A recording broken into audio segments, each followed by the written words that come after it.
Assalamualaikum warahmatullahi ta'ala wabarakatuh.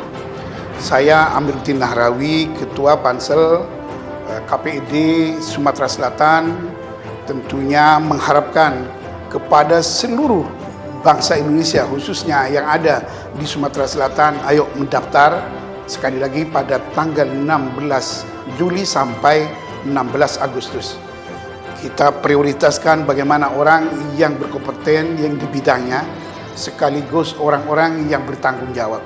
Kepada seluruh kaum muslimin, muslimat, para agamawan, kita harapkan dari Islam, Kristen, Katolik, Protestan, Hindu, Buddha, Konghucu, seluruhnya, yang penting bangsa Indonesia, ayo mendaftarlah agar supaya kita kader-kader bangsa yang ada di Sumatera Selatan, yang tentu, yang intelektual, yang cerdas, yang inovatif, yang dinamis, yang perlu bertanggung jawab.